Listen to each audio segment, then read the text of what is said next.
À Libreville et Malabo, 23h. Mesdames et messieurs, bonsoir. Bienvenue dans notre dernière édition d'information. Une nouvelle étape dans le règlement du différend frontalier entre le Gabon et la Guinée équatoriale. Hier à Addis Abeba, sous l'égide de l'Union africaine, les deux pays ont signé un accord ouvrant la voie à l'application de l'arrêt de la Cour internationale de justice. Plus qu'une simple décision judiciaire, Libreville et Malabo font le choix du dialogue, de la concertation et de la coopération. Les précisions avec Doris Kouzonkoulo. 14 mois après l'arrêt rendu par la Cour internationale de justice sur le différend territorial concernant l'île Mbanié et les îlots Cocotier et Konga, Libreville et Malabo franchissent une nouvelle étape diplomatique. Réunis dans la capitale éthiopienne, les représentants des deux États ont signé un accord établissant un cadre de travail commun. Objectif, organiser les discussions, accompagner, dans un climat de confiance, la mise en œuvre de la décision rendue le 19 mai 2025. Cependant, il faut bien relever, pour retenir que cet accord ne signifie nullement que l'arrêt de la Cour internationale de justice est déjà entré en application. Par ailleurs, le dit accord ne modifie en aucun cas la décision rendue par la Cour internationale de justice. L'accord signé permet de mettre en place un mécanisme de concertation destiné à examiner de manière progressive les aspects juridiques, techniques, administratifs et diplomatiques liés à son exécution. Il y a lieu de comprendre que ce protocole d'accord ou, si l'on préfère, ce mémorandum d'entente est un document écrit qui sert à formaliser une entente préliminaire, fixer des objectifs communs et encadrer les négociations en vue de parvenir à un accord définitif. Un choix assumé par les deux gouvernements. Privilégier la coopération plutôt que la confrontation, tout en respectant le droit international. Dans ce processus, l'Union africaine joue un rôle central en facilitant les échanges entre les deux voisins. L'organisation continentale confirme son engagement en faveur du règlement pacifique des différends et de la stabilité en Afrique. Au-delà du dossier Gabon-Guinée équatoriale, l'accord signé à Addis Abeba envoie un message fort au continent. Une décision de justice internationale peut être suivie d'un dialogue constructif plutôt que d'un bras de fer diplomatique. Une démarche qui pourrait inspirer d'autres États africains confrontés à des contentieux territoriaux, en rappelant qu'une paix durable se bâtit autant sur le respect du droit que par la confiance et la coopération entre les nations. Et au regard de l'importance que revêt cette actualité, la présidence de la République a tenu à réagir à travers une déclaration que nous vous invitons à suivre. Communiqué de la présidence de la République. Application de l'arrêt de la Cour internationale de justice relatif aux différends frontaliers entre le Gabon et la Guinée équatoriale. Suite aux allégations et interprétations relayées dans plusieurs médias nationaux et sur les réseaux sociaux concernant la signature le 28 juillet 2026 à Addis Abeba d'un accord d'engagement conjoint entre la République gabonaise et la République de Guinée équatoriale, la présidence de la République tient à apporter les clarifications suivantes. La présidence de la République gabonaise informe l'opinion nationale et internationale que le 28 juillet 2026 à Addis Abeba, en marge de la 49e session du Conseil exécutif de l'Union africaine, le Gabon et la République de Guinée équatoriale ont acté la médiation confiée à l'Union africaine sur la mise en œuvre de l'arrêt rendu le 19 mai 2025 par la Cour internationale de justice. Cet accord ne remet pas en cause la décision de la Cour. Il constitue le cadre de travail permettant aux deux États de traduire dans un esprit de dialogue, de responsabilité et de coopération les conséquences pratiques de cet arrêt. Les deux pays se sont engagés sous l'égide de l'Union africaine à mettre en place un mécanisme conjoint chargé de les accompagner dans la mise en œuvre des décisions contenues dans l'arrêt rendu par la Cour internationale de justice. En privilégiant cette approche concertée, le Gabon réaffirme son attachement au respect du droit international, au règlement pacifique des différends et à la préservation des relations de fraternité qui l'unissent à la République sœur de Guinée équatoriale. La République gabonaise salue également l'accompagnement de l'Union africaine, dont les efforts de facilitation ont permis de créer les conditions d'un dialogue constructif entre les deux parties. La présidence de la République tient à rassurer les Gabonais et les Gabonaises que la signature de cet accord ne constitue ni une nouvelle négociation sur la souveraineté, ni un abandon des intérêts de la nation. Elle marque l'ouverture d'une phase exclusivement technique et administrative destinée à assurer une exécution pacifique et concertée de la décision de la Cour internationale de justice conformément aux engagements internationaux du Gabon. La présidence de la République invite par conséquent l'ensemble des citoyens à faire preuve de responsabilité face aux informations diffusées et à privilégier les communications officielles, seules à même de refléter fidèlement la position de l'État sur ce dossier. La République gabonaise demeure attachée à la paix, à la stabilité, au respect du droit international et au renforcement de la coopération avec la République sœur de Guinée équatoriale dans l'intérêt supérieur des peuples des deux pays. Fait à Libreville le 29 juillet 2026, je vous remercie. En séjour d'État au Ghana depuis hier, le président de la République, Brice Clotaire Oligui Nguema, a été l'hôte d'un dîner offert en son honneur par son homologue ghanéen, une séquence riche en émotions. Bienvenue Minko, Cédric Aleka et Armand Mopende. Le dîner d'État offert par le président de la République du Ghana en l'honneur du président Brice Clotaire Oligui Nguema dépasse le simple cadre des usages protocolaires. L'instant incarne ce moment particulier où la diplomatie se nourrit de convivialité, où les liens entre les nations se renforcent dans la confiance, le respect mutuel et la vision partagée d'un avenir commun. Dans l'atmosphère empreinte de solennité de cette réception officielle, les échanges se sont poursuivis avec la même détermination que celle qui a marqué les travaux de la journée. Chaque geste, chaque parole, chaque symbole traduit la volonté des deux chefs d'État de bâtir un partenariat durable au service du développement de leur peuple. En vous réitérant mes remerciements les plus sincères pour votre accueil chaleureux, votre hospitalité, je vous invite à lever vos verres pour célébrer l'intensité de nos liens de coopération entre le Gabon et le Ghana, des liens qui s'unissent dans la paix. Au cours de la traditionnelle séquence d'échange de présents, le président Brice Clotaire Oligui Nguema a lancé un appel fort aux investisseurs ghanéens, les invitant à prendre toute leur place dans la dynamique de transformation économique engagée au Gabon, en accompagnant notamment la valorisation locale des ressources minières, véritable pilier de la stratégie nationale de souveraineté économique. Dans le cadre de notre coopération bilatérale, mon souhait est que le Gabon et le Ghana, qui partagent les mêmes ambitions de développement, continuent à œuvrer au renforcement de leur partenariat multiforme. Durant cette cérémonie, le président John Dramani Mahama a réaffirmé avec enthousiasme son acceptation de l'invitation à effectuer une visite officielle à Libreville pour transformer les engagements conclus à Accra en projets concrets. Cette séquence diplomatique revêt une portée stratégique majeure.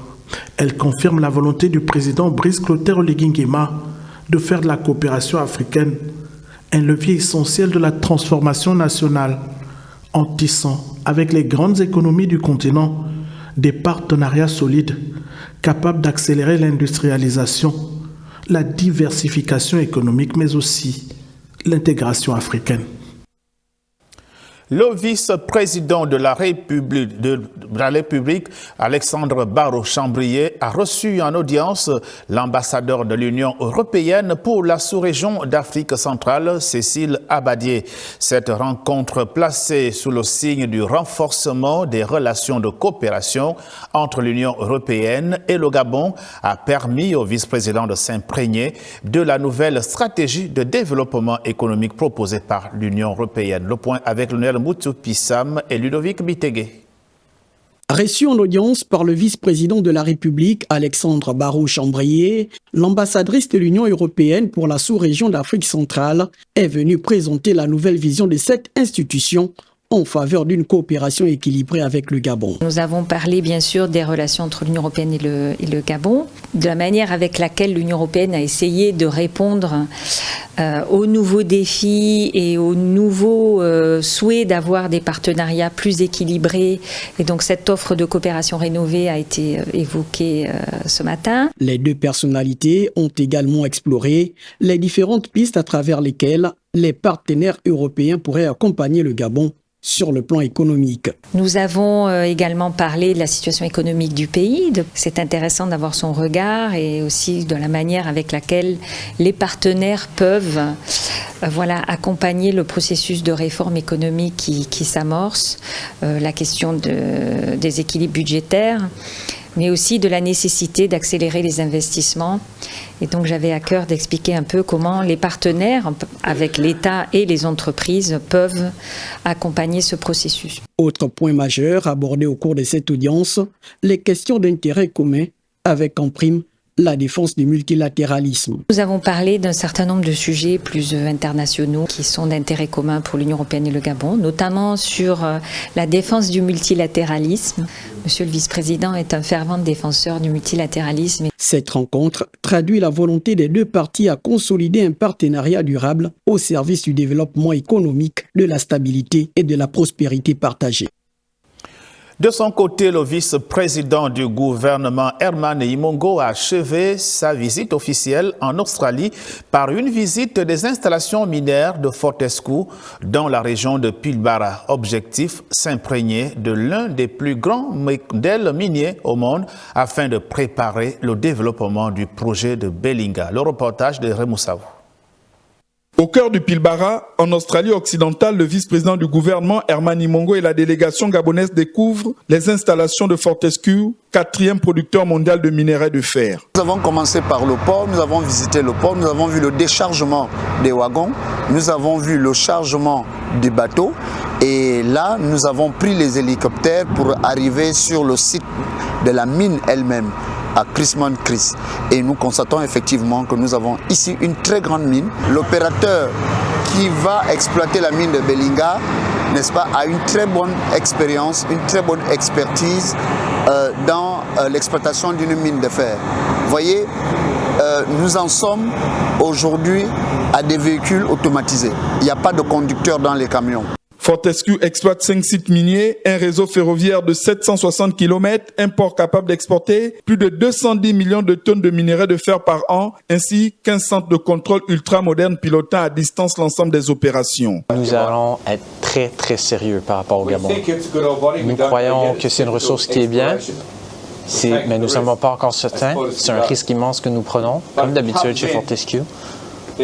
Mais si nous le trouvons, nous allons avancer très rapidement et nous allons construire cette mine, ce rail et ce port le plus rapidement possible, tout en protégeant les communautés, tout en protégeant l'environnement. Pour le Gabon, cette visite représente une étape importante dans la préparation du gisement de Belinga, une réalité qui conforte la volonté du gouvernement gabonais de bâtir une industrie minière compétitive, durable et créatrice d'emplois. Belinga, c'est l'avenir du Gabon.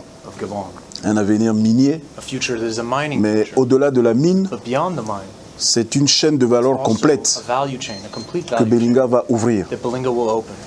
Dans le cadre du programme Retrain for Gabon, destination Australie, une première partie de nos compatriotes a été formée L'objectif, c'est de faire en sorte que chacun d'eux puisse aussi s'inspirer de cet état d'esprit de Fortescue. Au Gabon, nous avons un rêve, nous avons un président qui a cette vision et nous formons le vœu que Belinga sera aussi une belle réussite. Et nous croyons que depuis l'Australie, vous y contribuerez aussi. Tous ensemble, nous dire bonne continuation pour ce beau projet. En choisissant d'achever sa mission officielle au cœur des installations de Pilbara, le vice-président du gouvernement réaffirme l'engagement du président de la République de faire du projet Belinga un moteur de diversification économique, d'industrialisation et de prospérité durable en s'appuyant sur les meilleures références internationales. Ici à Libreville, par contre, la coopération sécuritaire est au cœur de la diplomatie gabonaise. Le ministre de l'Intérieur a reçu les ambassadeurs d'Arabie Saoudite, d'Allemagne et d'Espagne, des audiences consacrées au renforcement des partenariats entre le Gabon et ses alliés. On fait le point avec Miranda Nguer, Syria Karis et Aristide Mbomo. Au-delà des échanges protocolaires, ces audiences traduisent une volonté commune de bâtir une coopération opérationnelle. L'Arabie Saoudite entend approfondir les relations bilatérales et bâtir des mécanismes de coopération plus efficaces face aux défis sécuritaires. Les relations entre les deux pays sont excellentes et nous avons échangé avec son Excellence à propos de conventions et des accords entre le Royaume d'Arabie Saoudite dans le domaine de sécurité, notamment dans le domaine de la lutte contre la criminalité entre les deux pays. Aussi, nous avons parlé avec son Excellence Monsieur le Ministre à propos des formations offertes du Royaume d'Arabie Saoudite aux éléments de sécurité au Gabon. Avec ces échanges, nous voulons améliorer les relations entre les deux pays. L'Allemagne, quant à elle, réaffirme sa disponibilité, celle d'accompagner le pays dans une dynamique de collaboration durable fondée sur le partage d'expertise. Il y a des idées qu'on peut gagner en Allemagne sur la décentralisation, mais aussi sur la police, la coopération de la police, par exemple dans le domaine de la drogue, dans le domaine de la sûreté des frontières, dans le domaine de la violence basée sur le genre. Une volonté également exprimée par l'Espagne qui entend ouvrir une nouvelle étape dans ses relations avec le ministère de l'Intérieur gabonais. On vient justement d'ouvrir une nouvelle période de collaboration avec le ministère de l'Intérieur gabonais et les autorités gabonaises peuvent compter sur l'ambassade d'Espagne. Des partenariats stratégiques qui confirment la place de la coopération internationale dans le renforcement de la sécurité et de la stabilité du Gabon. Récompenser l'excellence pour susciter l'émulation, thème de la cérémonie de remise des prix aux élèves ayant obtenu de bons résultats en classe durant l'année scolaire au Prytanée militaire de Libreville et dans les structures assimilées.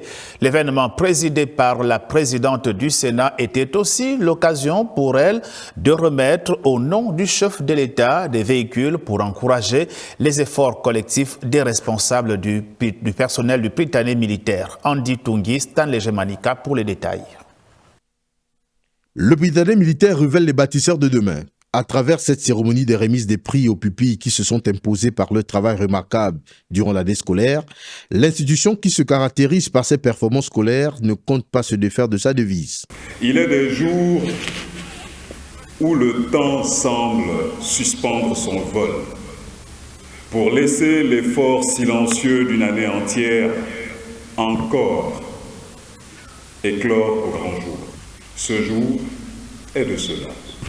Jour de lumière et de moisson, où chaque prix remis n'est pas une simple récompense, mais le fruit visible d'une graine semée dans la discipline et cultivée dans la persévérance. Entre remise des récompenses, séquence dynamique et réception du Grand Prix du chef de l'État, cette cérémonie solennelle éclaire tout le système éducatif national. Les performances remarquables enregistrées cette année par le Prytanée militaire honorent l'école gabonaise tout entière. Ces résultats exceptionnels ne doivent rien au hasard. Ils sont la preuve tangible qu'une éducation ambitieuse et exigeante, portée par des enseignants profondément engagés, un encadrement militaire rigoureux et structurant, ainsi que des familles pleinement impliquées, permet à notre jeunesse d'atteindre les sommets de l'excellence académique et civique.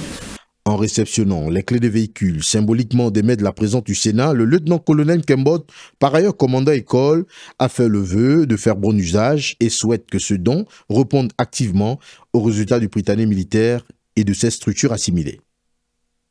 Toujours dans le volet éducation, les résultats des travaux de la commission chargée de l'orientation des élèves admis en classe de 6e ont été restitués ce jour à Libreville. La rencontre présidée par le ministre d'État, ministre de l'Éducation nationale Camélia Ntoutoum-Leclerc, a réuni le secrétaire général du ministère ainsi que les parties prenantes du système éducatif gabonais. Balbine Ontsamumva, Aristide Imbomo, reportage. Au ministère de l'Éducation nationale, l'heure est déjà aux préparatifs de la prochaine rentrée. Autour du ministre d'État, les membres de la commission chargée de l'orientation en classe de 6e ont présenté les résultats de leurs travaux. Objectif : repartir les nouveaux collégiens dans les différents établissements scolaires. Au début des travaux de la commission, nous avions à peu près 18 000 élèves à orienter. Après les différentes hypothèses qui ont été revues, nous sommes aujourd'hui à un peu moins de 3 000 élèves que nous allons orienter dans les établissements privés. Nous avons quand même encore des grands points d'attention, notamment dans l'estuaire, où nous avons des ratios de classe qui sont assez élevés. Compte tenu que nous avons des établissements qui sont encore en construction, nous ne pouvons pas déjà orienter les élèves sur des établissements dont on attend la fin des travaux. Autre priorité affichée, l'éducation inclusive, avec la volonté d'ouvrir progressivement dans les différents établissements pilotes des classes capables d'accueillir les élèves à besoins éducatifs particuliers. La plupart des enfants qui viennent de l'ENEDA ou qui sont à besoins éducatifs particuliers sont systématiquement orientés vers le collège de l'N7B. Nous voulons progressivement expérimenter dans chaque capitale provinciale des salles de classe, au moins dans un établissement pilote qui peut accueillir les enfants à besoins éducatifs particuliers. Notons que la publication officielle des résultats d'orientation en classe de 6e interviendra après la proclamation du second tour du baccalauréat. Le ministère appelle donc les parents au calme et à la patience, assurant que toutes les affectations seront connues avant la rentrée administrative. Et dans l'enseignement supérieur, les étudiants en droit et passionnés de rhétorique ont pris part à la finale du concours de plaidoirie du club OADA. Cet événement est une véritable vitrine pour exprimer les compétences acquises tout au long du cursus universitaire par les futurs juristes. Nos reporters André Revaza, Ulrich Mboutubier et Gaïus Sinagel Mbelovono nous en disent plus.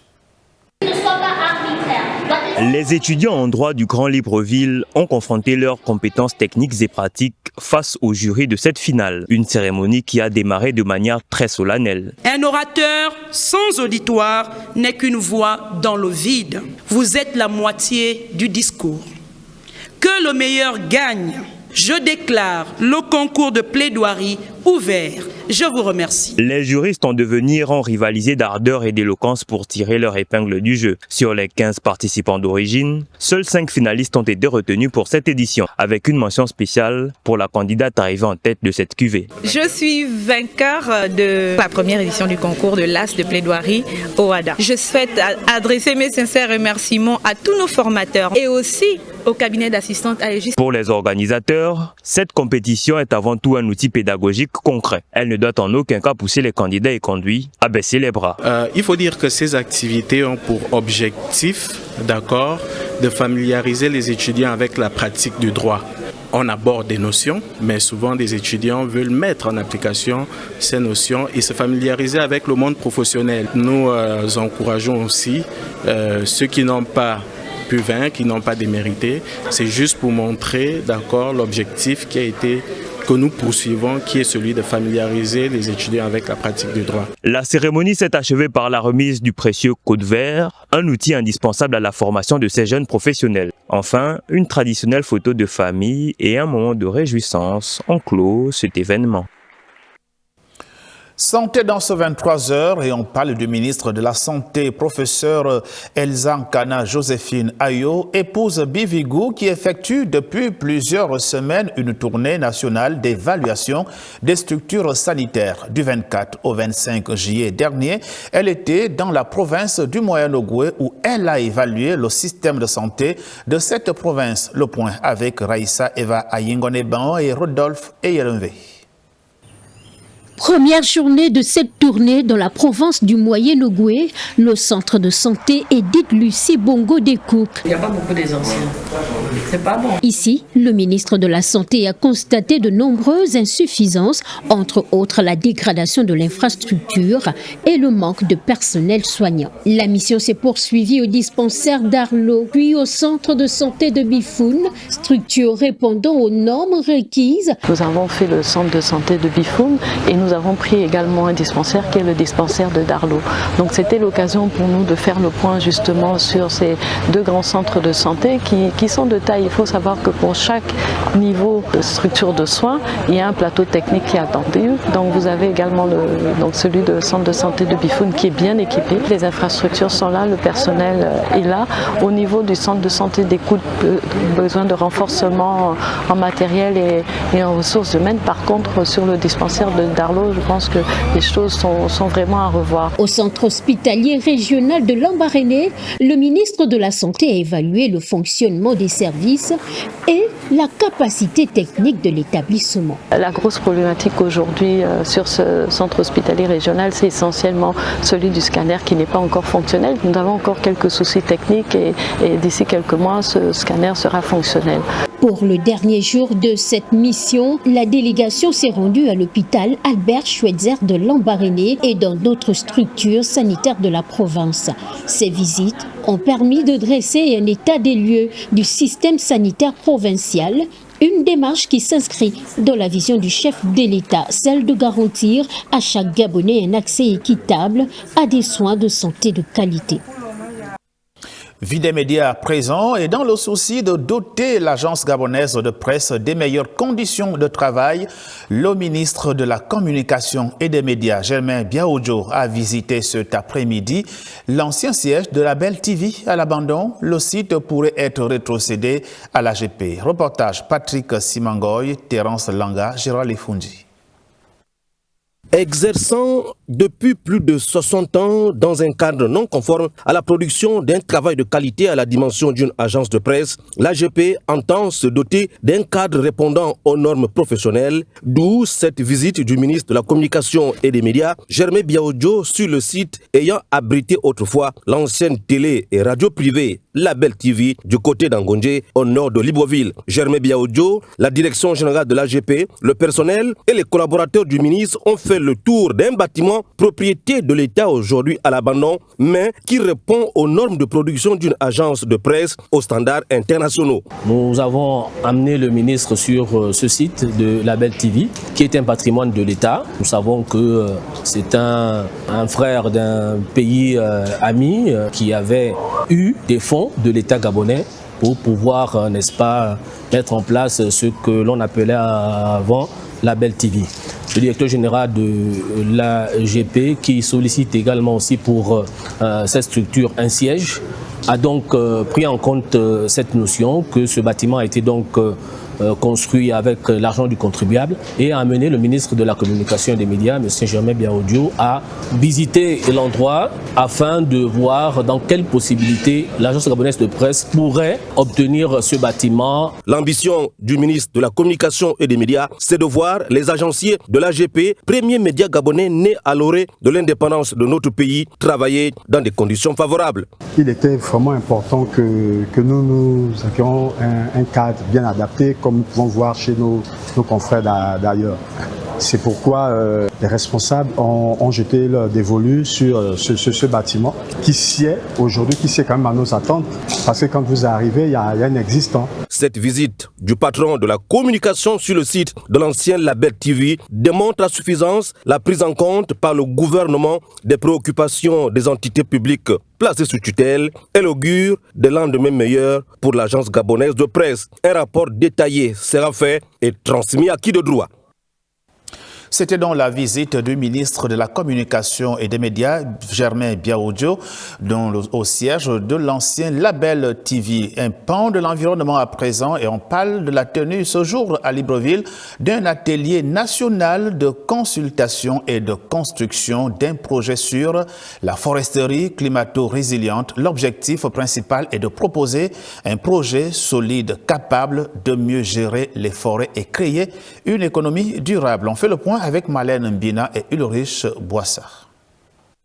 Afin de promouvoir une croissance durable fondée sur une économie forestière, écologique, résiliente et prospère, les acteurs du secteur forestier se sont engagés dans un processus de préparation d'un projet adapté à une foresterie durable. L'atelier de co-construction d'un projet vise à développer dans le secteur forestier un projet qui pourra aider à mobiliser des ressources auprès du Fonds vert pour le climat afin d'accompagner la gestion durable de nos forêts et l'exploitation forestière dite climato-compatible. Avec l'appui du ministère des Eaux et Forêts, des opérateurs forestiers qui seront également consultés, on va identifier les zones précises sur lesquelles on peut développer cette première initiative comme un pilote et si elle marche, pouvoir étendre son effectivité sur d'autres zones du territoire. 2 jours durant, ces spécialistes chapeautés par le Conseil national climat émanant de la présidence de la République auront pour mission d'identifier les priorités et les besoins du secteur. Nous devons nous assurer qu'il y a un impact économique, donc en termes de création d'emplois, qu'il y a un impact évidemment financier, c'est-à-dire une meilleure bancabilité des entreprises. Un projet qui devra également tenir compte des communautés locales. Le projet sur la foresterie la résiliente permettrait à ce que nos communautés autochtones puissent désormais exposer tout ce qui est question sur le clip, voir également ensemble tout ce qui est redevance, tout ce qui est bénéfice. À terme, l'objectif sera de co-construire une proposition de financement solide et ambitieuse à soumettre au Fonds vert pour le climat. Cérémonie de départ à la retraite de 16 agents de l'ordre de l'enseignement de l'Église de l'Alliance chrétienne et missionnaire du Gabon. Un moment riche en émotions. Le président de l'Église de l'Alliance chrétienne et missionnaire du Gabon, le révérend pasteur Ferdinand Sangoy, a tenu à honorer ces hommes et femmes qui ont servi le pays à travers l'enseignement comme le recommandent les Saintes Écritures. Le point avec Falon Obam, Moukani, Abdul Razak et Rodolphe Yelmvé. Ils sont au total 16 agents de l'ordre de l'enseignement de l'Église de l'Alliance chrétienne et missionnaire du Gabon, appelés à faire valoir leur droit à la retraite. Une cérémonie de reconnaissance pour leur loyaux services rendus à la nation a été organisée en leur honneur devant parents, amis et le corps de Christ. Une marque d'attention qui n'a pas laissé les concernés indifférents. Toute chose à son temps. J'ai travaillé, j'ai servi et maintenant que je vais me reposer pour faire valoir mes droits à la retraite, je suis très ravi par rapport à cela. D'abord, je remercie Dieu qui m'a accompagné tout au long de ma carrière. Pour moi, c'est une joie. Et je pars de là vraiment avec cette chaleur qui m'anime. La retraite n'est nullement la fin d'une vie, mais par contre le début de nouvelles expériences. Les retraités peuvent être considérés comme des personnes ressources à fort potentiel dans d'autres domaines de compétences. Ces gens seront toujours une ressource. Une ressource parce qu'ils vont apporter leur expérience pour permettre à ceux qui prendront les postes plus tard de bénéficier de leur appui. Le président de l'Église de l'Alliance chrétienne et missionnaire du Gabon, le révérend pasteur Ferdinand Sangoy, a tenu à honorer ces hommes et femmes qui ont servi le pays comme le recommandent les Saintes Écritures. Hébreux chapitre 6, verset 10 dit que Dieu n'est pas injuste pour reconnaître les services rendus. Et donc nous nous sommes inscrits dans l'obéissance à la parole de Dieu et nous le faisons vraiment de tout notre cœur, d'autant plus qu'on doit se réjouir de voir toutes ces personnes n'est-ce pas, avoir servi l'Église, quoi de tel que de leur témoigner la reconnaissance de l'Église nationale. Entre bénévolat, assistanat, engagement et transmission des valeurs, l'Église considère que les aînés ont un rôle irremplaçable pour transmettre la sagesse et la foi aux jeunes générations. Et pour parler de politique dans ce 23h, nous allons dans l'Ogoué aval et les lacs du Sud. Nous sommes là dans la province du Moyen-Ogoué et c'est là-bas que Paul-Marie Ngonju, en sa qualité de premier responsable de l'Union démocratique des bâtisseurs UDB dans la province du Moyen-Ogoué, est allé installer les structures de base du parti en vue d'une implantation solide et durable. Suivant ce reportage signé nos confrères, notre correspondant local Yves Malik et Morel Makanga. Village district Achouka, situé à la lisière entre le Moyen-Ogoué et le Goué maritime. Paul-Marie Ngonju, délégué provincial de l'Union démocratique des bâtisseurs, aux côtés de l'exécutif local du parti, est accueilli par la députée du coin, Nadine Ogula. Le parti poursuit l'implantation de ses bases. Ici, c'est Delika Egomaïgué qui a été choisi comme chef de file de la délégation cantonale. Je vous installe dans vos fonctions de délégué cantonal du canton Ogoué-Aval. Renvoyé directement au travail, la recommandation est d'œuvrer pour le rayonnement du parti au pouvoir dans la contrée. Il faut que l'UDB soit dans tous les villages. Je le ferai avec amour et je vais poser les actes, comme le fait le président de la République. Pour un parti présidentiel dont l'ambition est d'étendre son hégémonie, la délégation conduite par l'ancien ministre s'est dirigée ensuite près de 2 heures plus loin au canton Lac du Nord, à Gomé-Dakar. Dans cette localité, la députation est échue au Parti démocratique gabonais aux dernières élections législatives. Pour Paul-Marie Ngonju, tout doit être mis en œuvre pour le dynamisme du parti. Vous avez la responsabilité avec vos délégués de village de pouvoir être le relais entre la hiérarchie du parti qui commence à la province, dans le département, n'est-ce pas, et les populations. Le délégué cantonal installé à la tête d'une grosse équipe est prêt à relever le défi. Les élections dernières, là où ça n'a pas été, faire en sorte que l'UDB trouve flambeau. Cette tournée s'inscrit dans la stratégie de l'UDB de renforcer et d'élargir son ancrage pour renforcer son pouvoir. Nous avons fait passer le message du président fondateur de notre parti que l'Union démocratique des bâtisseurs doit être partout sur l'ensemble du territoire, partout dans nos villages. La détermination de ce parti en pleine célébration en différé de son premier anniversaire reste inébranlable. Prochaine étape, le district de Makouké. Si vous nous regardez dans le village Essonokodjei à Bitam ou alors à Mandilou 1 et 2 dans le département de Tamamagoti, ce journal est à présent terminé. L'équipe d'antenne se joint à moi pour vous souhaiter une excellente nuit. Content de vous retrouver demain par la force du Très-Haut.